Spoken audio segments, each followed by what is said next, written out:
Howdy, howdy, folks.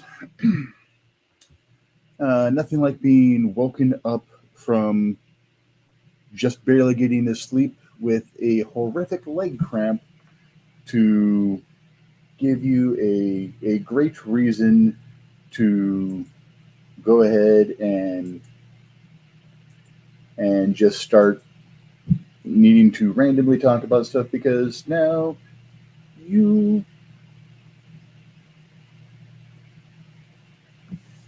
can't get back to sleep because you're hurting.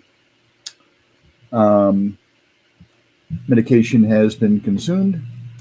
Of all the times to be out of Gatorade, yay. Thankfully, I had a jar of pickles. Had a jar of pickles. Um, Pickle juice is a great poor man's Gatorade.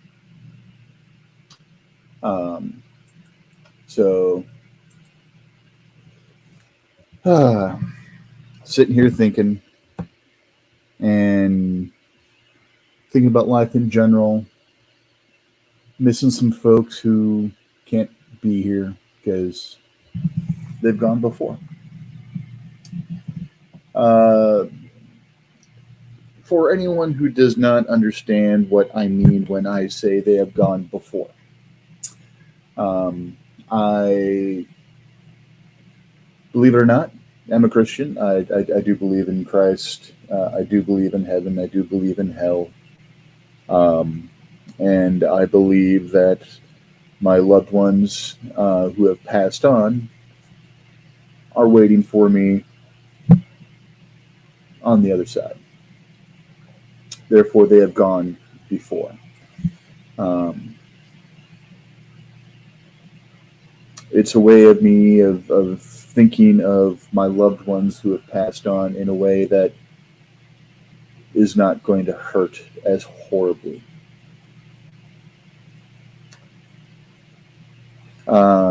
And started making me think about some other things. Um,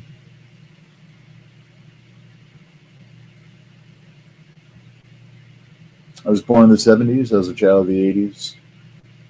Um,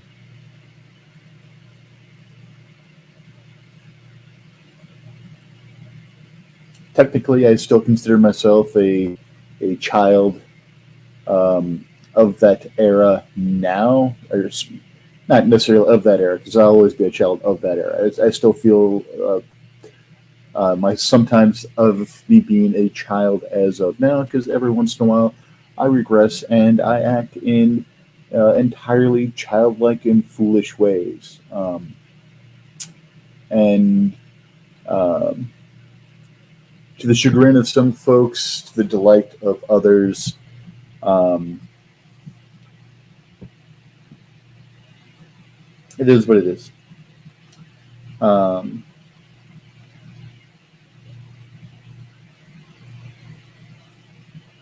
Had to go meet a realtor over at Dad's today, and also a gentleman um, that we are possibly going to engage to finish cleaning out the junk in the house, the stuff that nobody's going to take, the stuff that's not of any resaleable value or anything like that.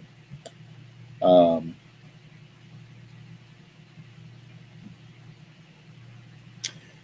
the quote that he gave me off the top of his head, and again, this is not a final estimate, um, is not too horrifically off of where I thought um, it might be, which I am happy about. It means that um, I wasn't too far out of line, and the number I would have given him as our my expected budget would not have been insulting. It was only a hair lower than um, he thought off the top of his head thinking about stuff. But there's still some stuff that we need to move out, so there's not going to be as much work on his part when it comes down to it. and he was very willing to take matters into consideration and make things a little easier for us as well. So um, we'll look into it a little bit more, and I'll talk to my sisters about it. I've already texted them the basics. I'm still waiting for his final estimate. Well, not final estimate. Um, the next estimate to come through, because again, he's going to give a final estimate on based on that. If we're like, oh yeah, we need to do this, or no, we don't need to do that, kind of a thing, kind of massage things into place. But I don't know how my sisters feel about it. So we'll see. We'll see what we shall see. Um, but again, going back there and just hurting even more that dad's gone, and dad being gone just brought back up that mom's gone, and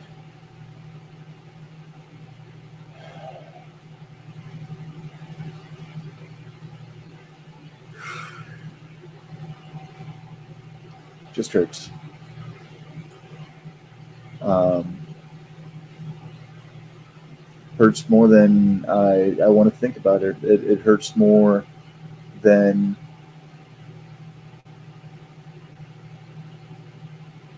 is right. Um,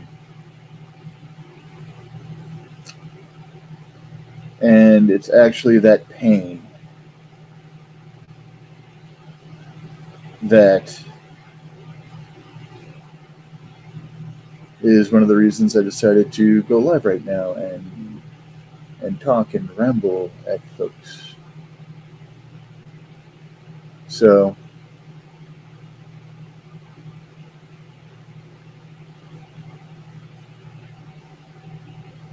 the era of the 70s and the 80s had a lot of toxic masculinity in the fact that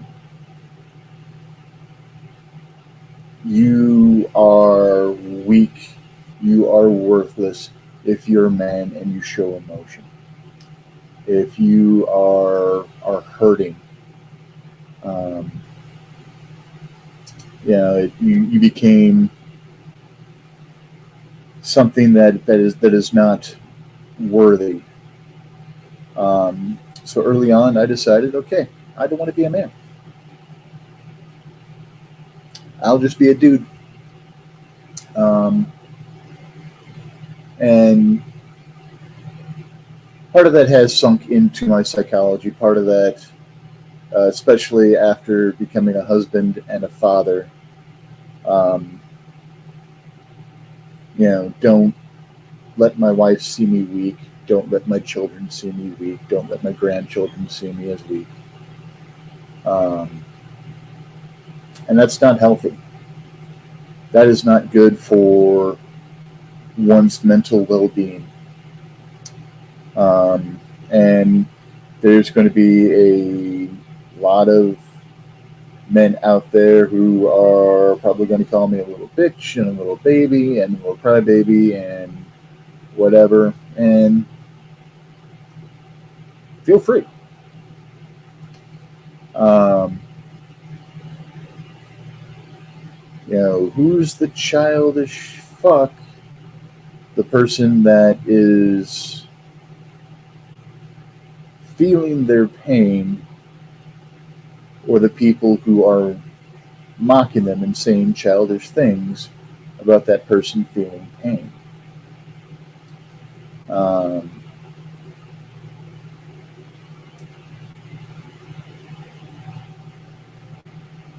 this is one area where women have privilege. Women can get all the raw emotion out where men can't. Um, Men's suicide rates are so high because we're not allowed to feel. We're not allowed to hurt. We're not allowed to sit there and admit we need help. We've got to do things that are damaging to ourselves physically, emotionally, and mentally because we're men.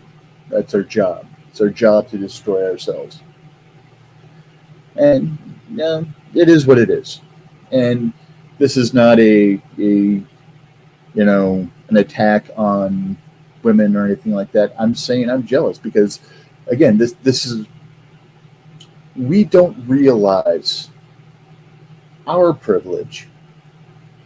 We can't see it because we're in it every day. We can recognize someone else's privilege because we're seeing it from the outside and it's something we wish we had. That's honestly, in my opinion, what privilege is. Looking at someone and going, shit, they have it so much better than I do. And everyone has some kind of privilege over another person. Their ability to see it, their ability to utilize it is what's key, is the real determining factor in the end. Um,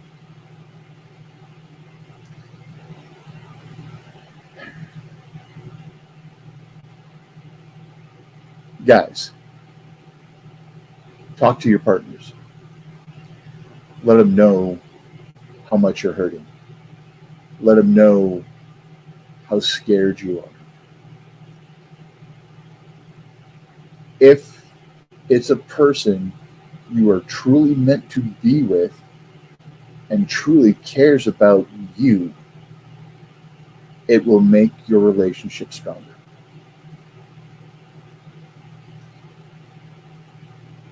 Keeping all that shit bottled up inside causes so much damage. It causes a lot of friction and a lot of issues in my marriage because I clam up like I was taught. I'm trying to protect those in my family, those that I love, from the added burden that I'm going to place on their shoulders um, by having these issues. But here's the thing: what is going to be more damaging? Me breaking down in the moment, in a moment of weakness, and saying, I need help, and reaching out a hand asking for help, or me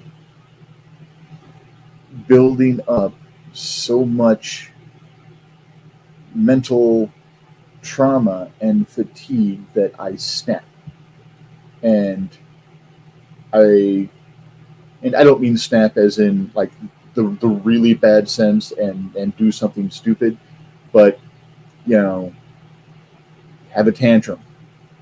And face it, when you're slamming shit around, when you're yelling, when you're screaming, you're having a fucking tantrum. That's all it is. And I admit, I have tantrums a lot, especially after I accidentally kick something and something actually gets felt through the neuropathy.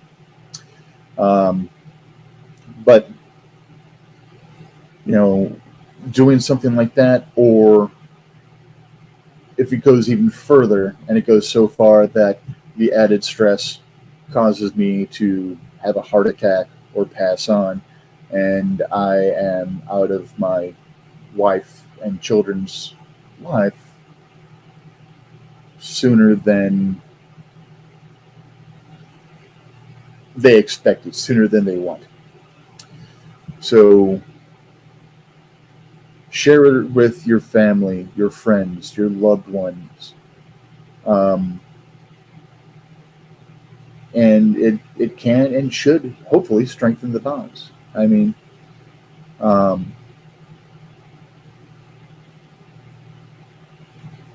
in all honesty, it's something I struggle with so often because I see what's going on in my wife's life. I see what's going on in my youngest's life.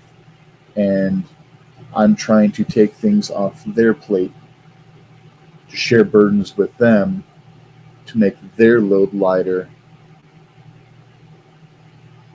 I feel bad adding something else to their load. Um, I fail to practice what I preach in that manner. But I'm working on it. I'm trying to get better. And hopefully I can get better. Hopefully I have time to get better at it. Um,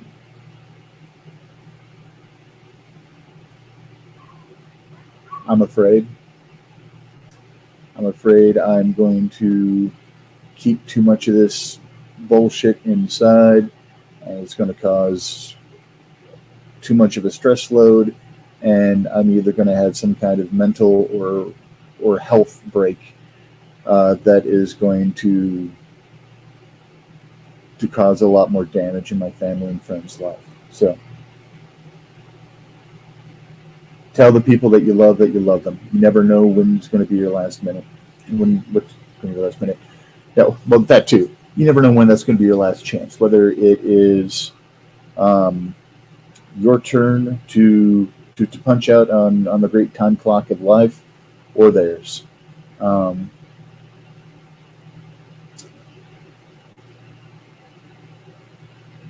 I don't know if I've mentioned it on stream before, or at least this stream. I know I've mentioned it probably on Last Man Standing with Dan Hollifield. Um, Dad passed away almost 2 weeks to the day of when I moved out this last time. So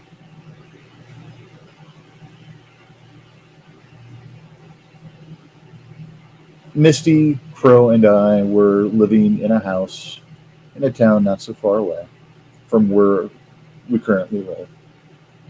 Um, our credit was so bad we could not get a mortgage, so our father-in-law got the mortgage, and we paid my father-in-law, and then he paid the mortgage.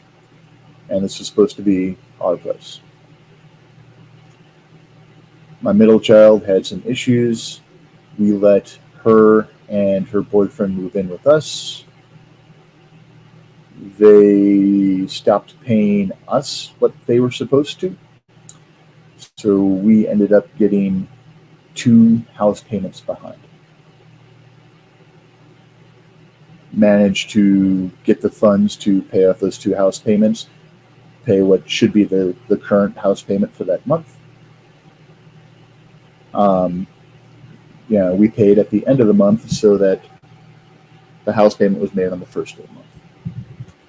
My father-in-law, at the first of the next month, was like, "Where's the mortgage?" And got into a bit of an argument. And my father-in-law and I have a lot of similar qualities. If someone says or does something that we feel is calling us a liar, we turn into major assholes. And he was already pissed because he thought we were trying to fuck him. And I was pissed because of everything.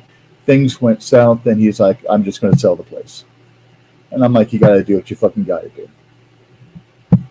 And hung up, and he put the house on the market, and it sold. Um, so we had to find a new place to live. We managed to be able to hole up with my father for a couple of months until we managed to get some money saved up to be able to get another place out here in LaPorte County so that my youngest could continue going to the same school system that they were going to. Um, and we're going to try to finish out their high school years living Excuse me, pardon me.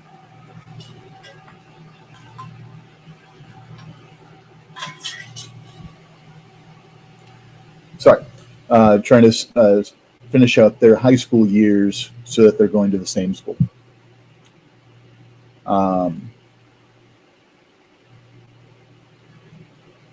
because they've got enough issues without having to be the new kid.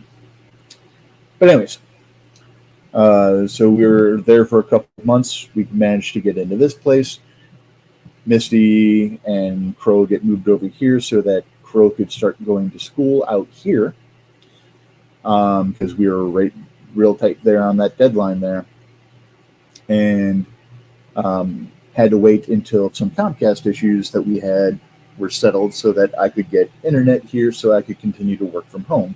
Because, at Dad's place there's internet, so I was still able to work from home from there until, things got settled over here.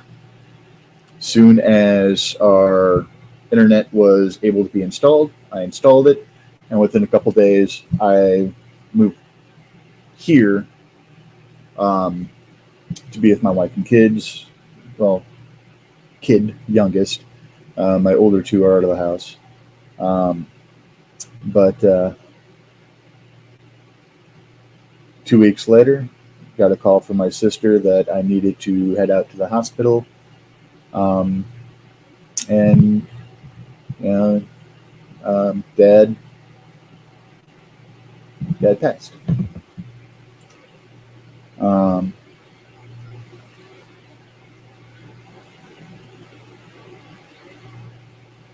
And it still hasn't hit me fully, and it has been almost a year. My father passed away on September 2nd, 2022. He went out the second best way that he could hope to, which was on a bar stool, surrounded by friends, drinking beer, eating an Italian beef and sausage combo sandwich. He had a heart attack and passed away. The best way for my father, in his eyes, to have passed away would have involved a lot less clothes, a female companion, and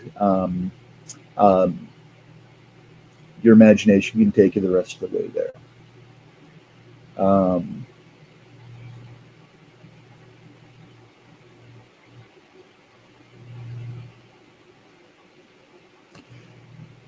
My father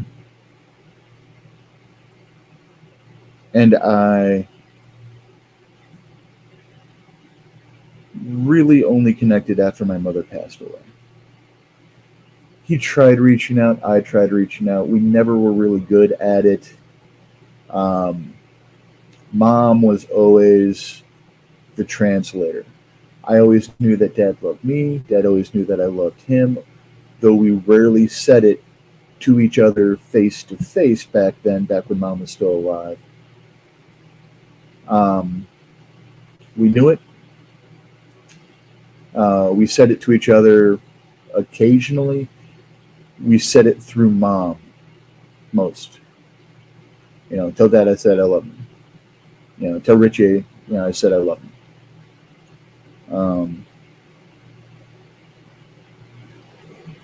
We managed to talk a lot more after Mom passed. We didn't have anyone to be go-between for us.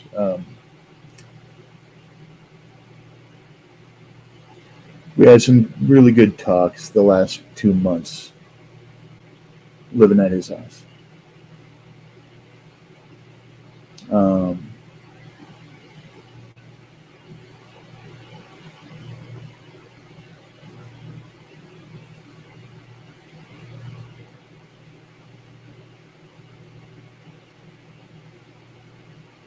He tried.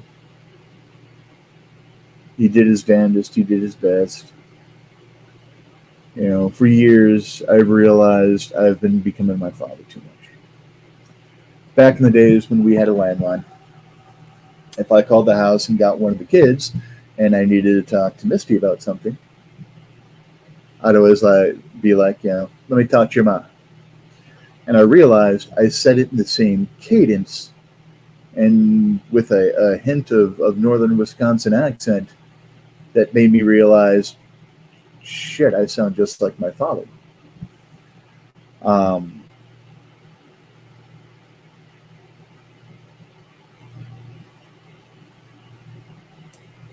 I wish I can end up being at least 0.1% of the man that my father was. I think if I can pull that off, it will be a major victory because my father was a good man. I've got a lot of the traits that my father does. Um, Random people will start talking to me for no reason. Um, and I don't know what in me spurs it. Um, I'm 6'4", 420-ish pounds, with resting thug face. Um, uh, but people will still just randomly start talking to me on the bus or you know at a crosswalk while waiting for the light to turn so we can cross, or just randomly in the break room at work or where have you. It was always weird. Um, you know, at the bar, it definitely happened a lot at the bar. Um, and it's a weird knack that my father had as well. Um, Now, Dad, at his tallest, was 6'1". He started shrinking shortly after I got out of high school. Um, and honestly, I think all it was with my father is he had disc degeneration. I will learn how to speak her eventually. It's not like I do it for a living. Spoiler alert, I do. This isn't what I do for a living. I'm actually a technical trainer for a law firm. So I teach people how to use new technologies and teach the new hires how to use the technologies that we have, that kind of thing. So, but anyways, I digress. Um,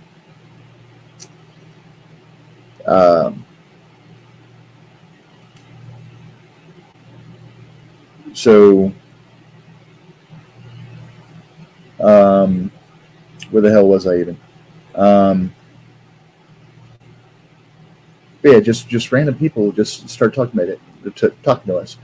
Like I said, Dad was like I said, uh, 6'1" at his tallest, but after some issues with his discs and things like that, I think he ended up becoming about 5'11" by the time he passed, maybe a little bit shorter. Um, and also he walked stoop because of how much damage he'd done to his back through working hard and playing hard. Um, but Dad too had kind of resting thug face and stuff like that. So, but just for some reason, people would just start randomly talking to Dad, and I'd be like, "All right, Dad, who is that?" He's like, "I don't know, some stranger." So, some weird thing that I learned from him. Um, I miss him. I miss him something fierce. I miss my mom. I miss my two grandmothers and the two grandfathers that I knew who weren't my biological grandfathers, but it's after my maternal grandfather passed, my grandma married a great man by the name of Harold Elliott, who sometimes was a grumpy old man, but and actually he reminds me a lot of Carl from Up, just in his features and such. He was a great man. And then Charles Fugate, who stepped in after my dad's biological father stepped out and never came back. Um,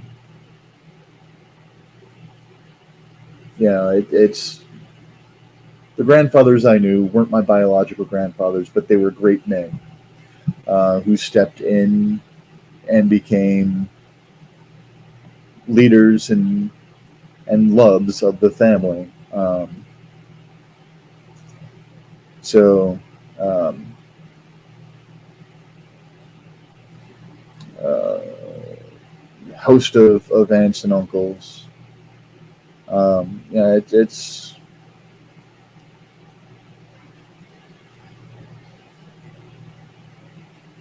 I miss them. Um, I don't know when I will get to see them again, um, but I'm pretty sure that as long as my wife and kids are still on this side of the green, I'm sure that my family that's still living, except maybe my sisters, will feel that if I leave anytime soon, it'll be way too soon. Um,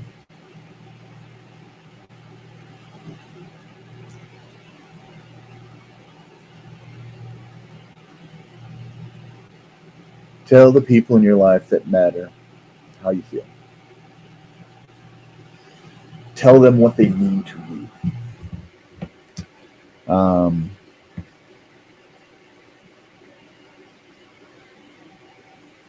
Be as present in their lives as you can. Be a good man or a woman, or if you don't tick any of those check boxes, be a good whatever you feel that you are. Love them. Let them know that they're loved. Because you don't know when you're drawing your last breath, you don't know when they're drawing their last breath. Even if you are just leaving the room to go to the bathroom to drop a wicked deuce. I love you. Doesn't hurt. Um, because you never know when that deuce might be your last, like Elvis. Um, Elvis the King died on the throne. Um, but again, you never know when it's going to be your last chance. If you're going to bed before they are, or they're going to bed before you, and I love you before they lay down, not going to be a bad idea. If you are running to the store real quick to grab a pack of cigarettes or a bottle of whiskey or a pack of hamburger buns because you forgot to buy them and you're cooking burgers tonight or whatever, um, again, doesn't hurt to say I love you. No matter how angry you are, tell them you love them. You could be so angry that you could just spit nails and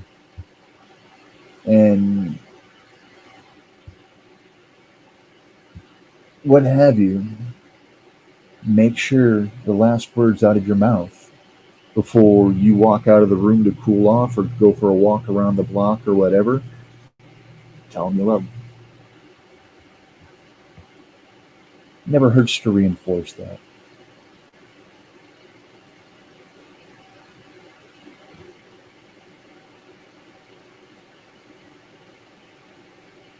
It never hurts to remind them because in those dark moments, in those moments when it feels the world is against me,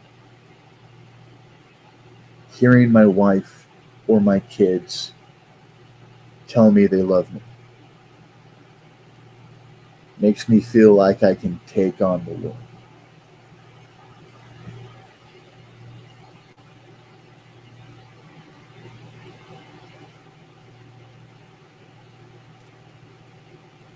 There's individuals in my life who are not blood, but have earned the title of family.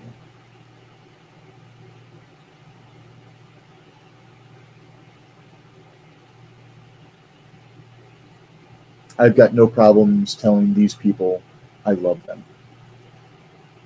They don't have any problem telling me they love me.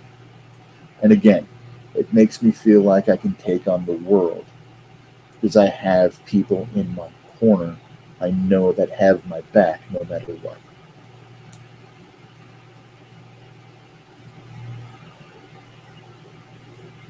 I have people who have my back no matter what.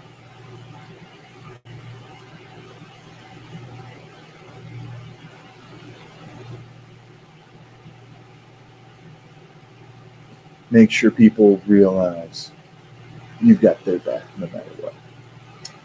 And with that, it is as early in the morning. Um, I am going to go ahead and call it a night and see if I can get back to sleep. Um, I think the medication is working well enough. Uh, while my legs still do have a dull ache, it is not the sharp stabbing pain that woke me up. I might be able to fall asleep to this. So, with that, um, all of you wonderful people out there, um, friends, fiends, family, loved ones, I hope your life is filled with light, love, laughter, hope, and happiness. Um, I hope you can be a ray of sunshine and a way to ease the burden for others, but at the same time, let others be able to be a relief of your burden as well.